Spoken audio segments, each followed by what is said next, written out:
Il y a effectivement eu une urbanisation sur les ESA antérieure au caractère opposable du Paduc. C'est l'artificialisation que nous avons pointue aujourd'hui et ça représente environ 1200 hectares. Il faut s'assurer que plus aucune autorisation de construire ne sera délivrée sur les espaces stratégiques agricoles et c'est la raison pour laquelle, notamment, le comité de pilotage qui s'est réuni ce matin et qui représente à la fois des élus, les représentants du monde agricole et également des associations de l'environnement, a souhaité à l'unanimité qu'une instance de concertation soit la préfète, qui a le monopole du contrôle de légalité, pour qu'on sache exactement tous les mois quelles sont les demandes de permis qui sont accordées et pour que nous puissions vérifier ensemble que ces demandes de permis respectent notamment le Paduc.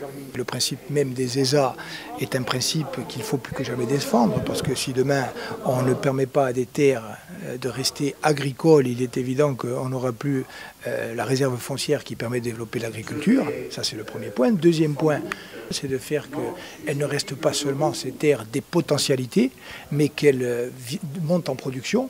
Et pour monter en production, c'est un travail de fond qu'il faut faire, et c'est aussi ce qui est en train de se faire. Comment voulez-vous que nous, maires, nous puissions faire des PLU alors que nous avons des tas de lois qui se superposent, je l'ai déjà dit à l'État et je vais le redire, plus le Paduc, nous ne pouvons plus. Alors moi je crois qu'à un moment donné, il faut dire qu'est-ce qu'on compte faire. Par exemple, lorsqu'on vous dit qu'il faut développer l'intérieur, et oui, bien sûr, on est tout à fait d'accord, et on construit où? Non, ESA.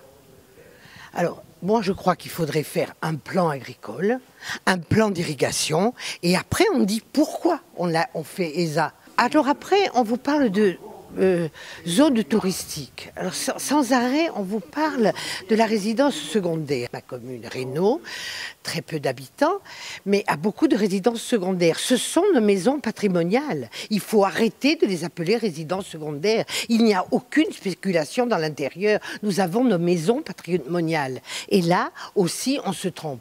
Alors, comme il y a des tas d'erreurs, moi, ce que je demande en ma qualité de maire et en écoutant les autres maires qui pensent comme moi, je demande qu'on clarifie les choses, qu'on cesse de dire que la Corse est une zone à grosse pression touristique. Mais oui, des touristes, on en veut. C'est notre seule industrie. Qu'est-ce qu'on va faire? Une industrie de quoi?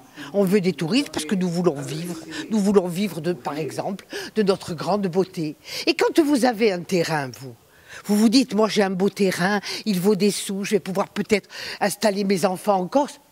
Alors là, où c'est ESA, où ces zones proches du rivage, où ces zones remarquables. Mais tous ces gens, ils ont été indemnisés comment? Pour qu'on leur enlève leur terrain, pour qu'on ne laisse pas leurs enfants s'installer. Et je vais le dire au Premier ministre, je l'ai dit au Président de la République, et je répéterai que nous voulons nous développer. Nous voulons nous développer de façon sérieuse et correcte. On ne veut pas faire n'importe quoi.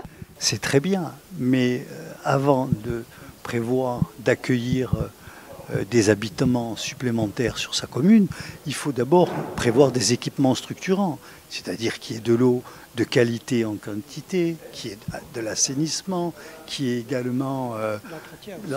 et ensuite, il faut prévoir, quand vous accueillez ces populations, les enfants.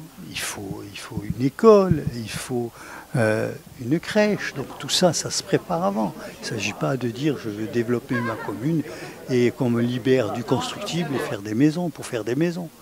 Moi, je pense que ça se réfléchit avant. Donc on ne fait pas les constructions avant d'avoir fait les équipements structurants sur une commune. En tous les cas, moi, c'est comme ça que j'envisage la gestion de mon village.